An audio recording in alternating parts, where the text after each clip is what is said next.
When I asked James why he made a family card for his in-laws, he laughed and said, "They're my family, so they should have one, right? You got a problem with that?" He added, "If you knew who helped you when you were alone, you wouldn't talk like that, would you?" His confident tone surprised me.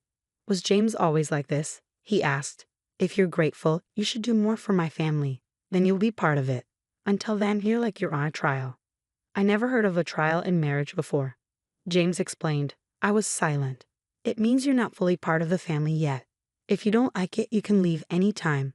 For now, our family is just the 6 of us." I was shocked. So I canceled our shared credit cards and moved out right away. "Hi, I'm Olivia Cook, and I'm 30 years old. I draw pictures for a living, working from home as a freelancer. Before that, I used to design stuff for a big ad company, but I started doing my own thing about 5 years ago when I got married. My folks passed away in a crash when I was little, so my grandparents raised me. But I moved back to my parents' old place in the city center for college, and I've been there ever since. I met my hubby James at this Italian joint where he worked. It was a cozy spot with good food at decent prices, so me and my work buddies went there a lot. James, the charming waiter, caught everyone's eye, including mine. He was quite the looker. The manager even joked that some folks came just to see him, and I totally got why. Can't deny, I was a bit of a fan myself. He had this cool vibe that really stood out. We grew closer pretty fast, and before we knew it, folks were calling us a couple. Surprisingly, we ended up tying the knot. I don't remember much from that time. It's like I was in a bit of a fog. Next thing I knew, I was married to James, my husband. But I did love him, and I was genuinely happy about getting married. I left my job at the design company on good terms and started freelancing. James stuck with his gig at the Italian joint, working odd hours, sometimes late into the night. It got tough to juggle work, so I decided to go solo, something I'd always wanted to do. That sounds smart, Olivia. It'll be easier for you, and it's great to keep doing what you love. James backed me up. And that's how we kicked off our married life. We weren't into big flashy stuff, so we skipped the whole wedding hoopla and just signed the papers. Our families met briefly, and that was that. James went to work, and I held down the fort at home, managing chores and freelancing. Our schedules were all over the place, but we made it a point to have meals together whenever we could. It was simple, but it made us happy. I thought, yep, marriage is pretty sweet. About a year into our marriage, things took a turn for the worse. My family wants to visit. Is that cool? James asked one day. Sure, I replied. I was actually looking forward to it. I'd only had a brief encounter with James's family before, so I figured this would be a good chance to bond with them. Having lost my own parents early on, I always admired James's big family, but when they arrived, 5 of them, I was left stunned. Hey, which room's mine? His sister blurted out as soon as they stepped in. She's 35, 3 years older than both James and me, and works at a local store. Her abruptness caught me off guard. She seemed so different from the polite person I'd met before. James's 22-year-old sister was there too, but she stayed quiet, barely saying a word, just like when we first met. Following James's sister's hurried lead, I showed them to the guest room, and James's parents to my parents' old room, the only one in Japanese style. I thought it'd suit them best. Once they settled into their rooms, James's sister declared, "Well, since we're all under the same roof now, you better start treating our family right." I was puzzled by her words, but when I turned to James for clarification, he simply chuckled in a way I'd never heard before. Turns out, they'd given up their place and moved in here without telling me, he explained. Sorry, our family home had to be vacated suddenly, and they had nowhere else to go. I wish he'd informed me earlier.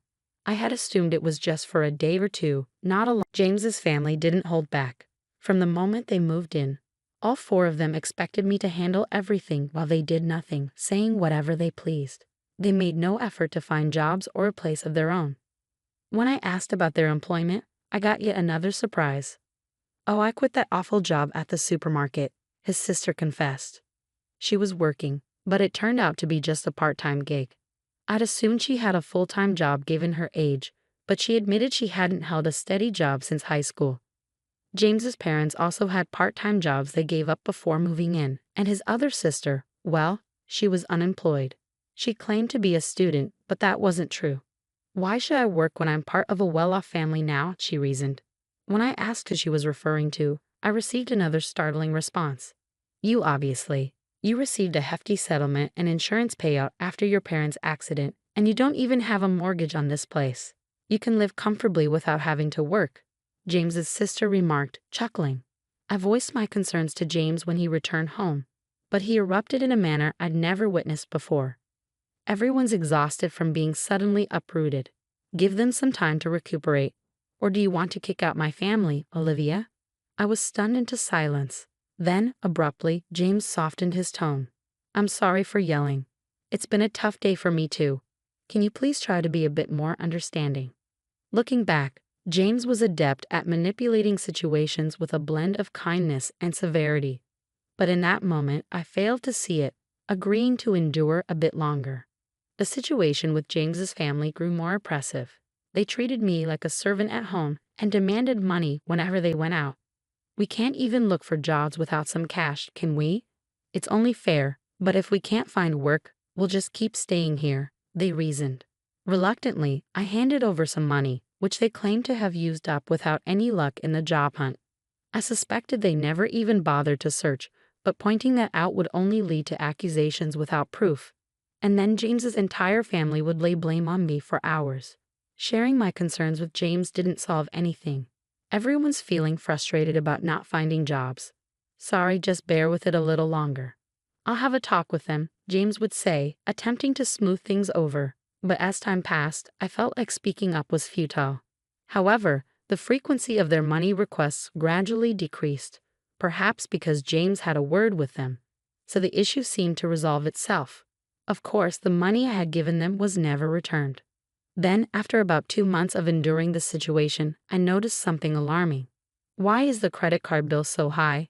Could it be unauthorized charges? Quickly checking the statement, I found that all the expenses were made with family credit cards. The purchases ranged from food and drinks to books, games, and even luxury brand bags and clothing. Each purchase was assigned a number from 1 to 6, indicating that 6 family credit cards had been issued. These credit cards were under my name, with James using the family cards. It seems like you'd handle this better, and it's easier to manage payments, right? Can I entrust it to you? He had asked, and I ended up taking charge of them. However, it turned out these family cards had been issued without my knowledge. James's family stopped requesting money because they could now make credit card payments and withdraw cash. When I confronted James about why he made family cards for his in-laws without consulting me, he chuckled and replied, well, you complain when they say they're broke, so what else could I do? Plus, you know who supported you when you were alone, right? Can you really speak like that to the important family of your benefactor? His bold tone left me speechless, unlike anything I'd heard before. Was James always like this? If you're thankful, you should do more for my family. Then I'll accept you as part of the family too. Until then, think of it like you're still in a trial period, he continued. I'd never heard of a trial period in marriage before. Seeing my silence, James pushed on. This means you're not officially part of the family yet. If you're not okay with it, you're free to leave anytime. Right now, it's just the 5 of us in our family. Useless freeloaders. Leave, he concluded. That's when I realized James's true character. I felt like all the color drained from my face. Stunned, I contemplated divorcing James. In fact, I began questioning why I even married him in the first place. At first, I was drawn to him simply because he was attractive, like many other women. I was infatuated with his looks without any real reason. Then, on one occasion when I went to the restroom, James approached me. You seem different, Olivia. Kind of mysterious. Sorry, I shouldn't say that to a customer, he said. I was taken aback but intrigued, and I found myself paying more attention to him over time. Maybe that was his strategy to make me like him. Looking back calmly, it all adds up.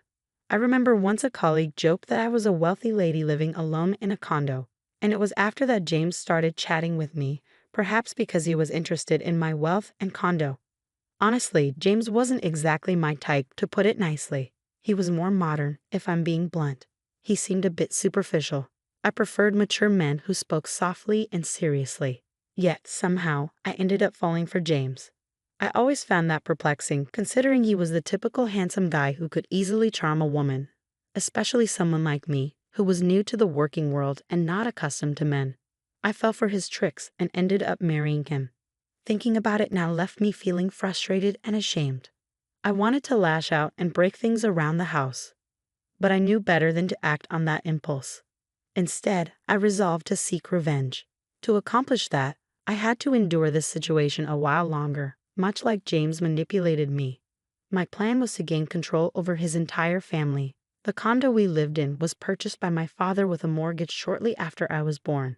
It wasn't very costly back then, but with the rapid development of the area and the addition of a new shopping center nearby, it's now considered a luxury residence. My parents, hopeful for more children, invested in a spacious condo. That's why there's enough space, even with James's family moving in. However, despite its ample size, having James's family around proved to be a nuisance for me, especially while working from home. I endured it solely for the sake of revenge.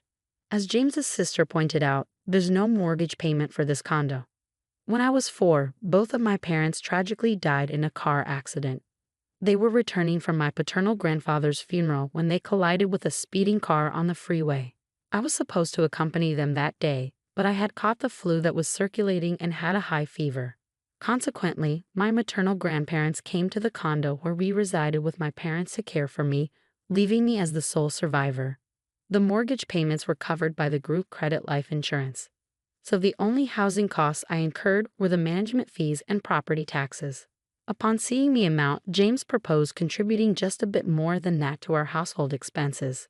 Since there's no mortgage, if I pitch in that much, we should be able to manage with Olivia's income, right? We'll each use our own earnings for personal expenses. Sounds fair, doesn't it? He suggested. I agreed, thinking perhaps he had a point. Until then, I had been solely responsible for all expenses, so I believed his contribution would alleviate some of my burden. Looking back, it was naive of me, but at the time, I was blinded by my love for James and simply went along with whatever he proposed.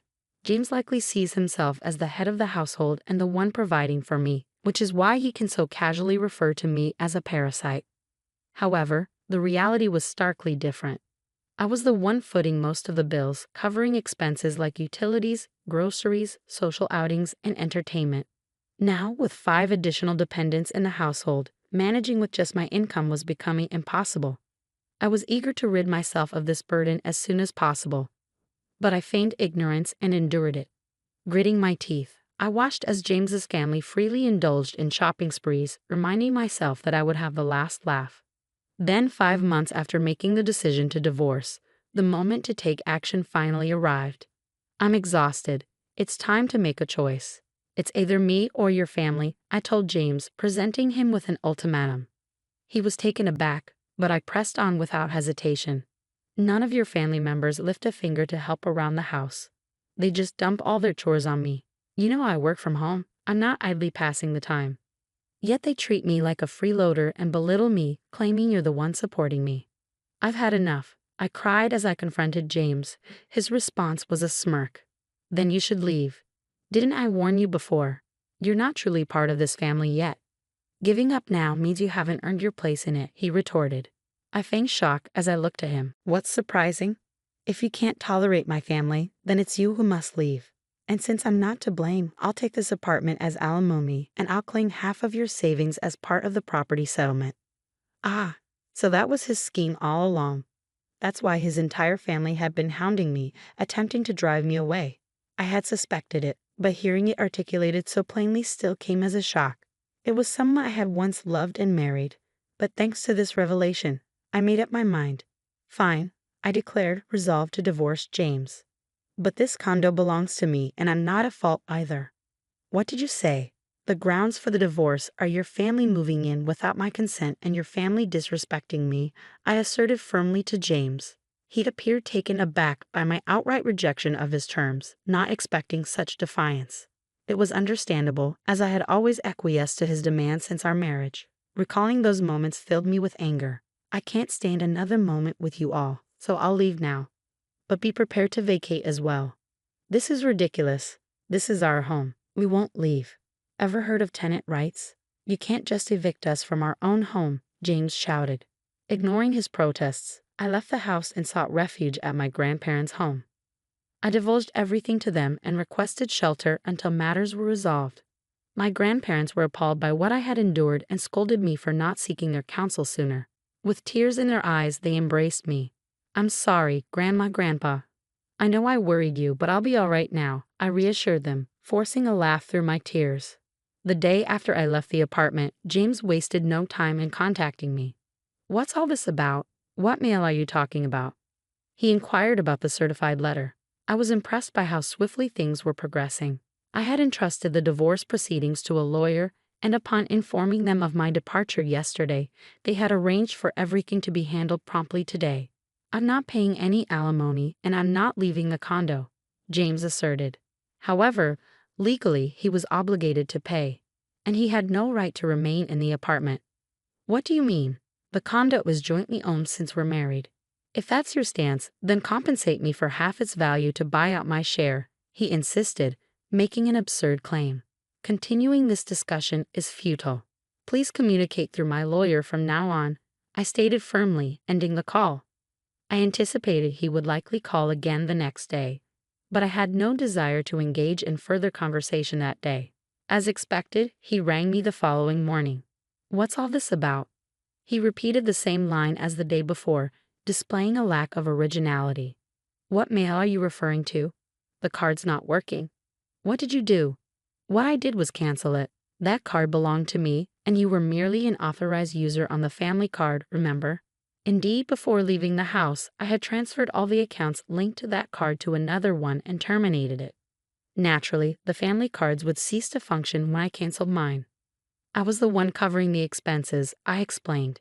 "Yes, you covered the management fees and property taxes for the first 4 months only. It's not substantial, but I can deduct that from the alimony if you prefer," I mocked him. I heard some muffled shouting from the other end of the line. That's right, James had only paid the agreed amount for just 4 months. He had concocted various excuses about work and other matters, always finding a pretext to postpone payment. Then he abruptly ceased all payments. If he forgot and assumed he was still paying, that's quite a lapse in memory, but I didn't concern myself with it anymore. He's someone I'm severing ties with. His memory holds no significance to me. That's the situation, so please reimburse your share of the living expenses I've been covering. I've meticulously documented our household expenditures, which I'll utilize as evidence to equitably divide our savings. It's marital property, he insisted. "Yes, understood. Let's divide it accordingly," I acquiesced. He concluded the call with a reminder not to overlook it. A few days later, he called again with the same inquiry. I realized they were not only deficient in memory but also in vocabulary. "What do you mean by the division of shared property? Why is it 0? You must be swimming in cash from your parents' insurance and alimony," he alleged. "Ah, so that's what they assumed." I patiently clarified that my pre-marriage savings were not part of the shared property, and since we had accumulated no savings during our marriage, it naturally amounted to 0. "Don't accuse me of deceit. If you doubt my honesty, why not seek advice? Henceforth, kindly communicate through my attorney. I won't engage in direct communication with you any longer. Farewell," I declared, then terminated the call and blocked James' number. 1 month after my departure, James and his family finally vacated the apartment, not due to a change of heart, but because they could no longer sustain their lifestyle. Predictably, James's income alone couldn't support a family of 5. Accustomed to lavish spending with my card, asking them to tighten their belts was out of the question. I had intentionally allowed them to use the card for this purpose, knowing it would lead to this outcome. His family began badgering James for shopping funds, and when he refused, they resorted to pilfering from his wallet. Even in his anger, they blamed him for my departure. To compound their troubles, the utilities, electricity, gas, and water were all disconnected. Of course, I had arranged for this since I had no intention of residing there. James attempted to have the utilities swiftly reinstated by phone, but since the house was in my name, no one else could restore them if the owner had ordered their termination. During the scorching summer and early autumn, his family struggled to endure the sweltering heat and eventually vacated the condo. Their destination, I neither knew nor cared. James endeavored to persist until the end, but he ultimately capitulated due to the absence of electricity and the inability to bathe. The divorce proceedings progressed more rapidly than anticipated, not because James had a change of heart, but because of his blunders. He betrayed our marriage by pursuing someone else, perhaps assuming he could swiftly remove me from the picture. He boasted about owning a luxurious downtown apartment, using it as bait to attract younger women. It's astonishing he engaged in such behavior with his family present, but it wasn't out of character for him, so they turned a blind eye. Prior to departing, I had discreetly installed cameras throughout the house, capturing all the evidence. Perhaps he underestimated me, but his disrespect was undeniable. He brought his family into my home without consent, racked up expenses on a family card and left me with a bill, ousted me, and engaged in infidelity. I demanded significant compensation and alimony for these transgressions. When James saw the amount, he visibly paled and begged desperately for reconciliation. However, I harbored no such intentions. Aware of his inability to pay, I pressured him to borrow as much as possible from his company and seized whatever assets I could. When I threatened legal action for fraudulent use of the family card, he reluctantly agreed to my terms. I can only hope he makes diligent efforts to repay his debts. The divorce is now finalized and I am currently residing at my grandparents' place. I haven't decided what to do with the apartment yet. While it held sentimental value as an inheritance from my late parents, given the circumstances and lack of memories associated with it, I may opt to sell it. On the professional front, my career as an illustrator is flourishing. I may soon live independently again. But for now, I'm content working from my grandparents' home. I'll continue to rely on their support for a little while longer before forging ahead with renewed determination. In the future, I'll be more discerning in choosing a partner, prioritizing qualities beyond mere attractiveness. My hope is to find a life partner with whom I can share my journey.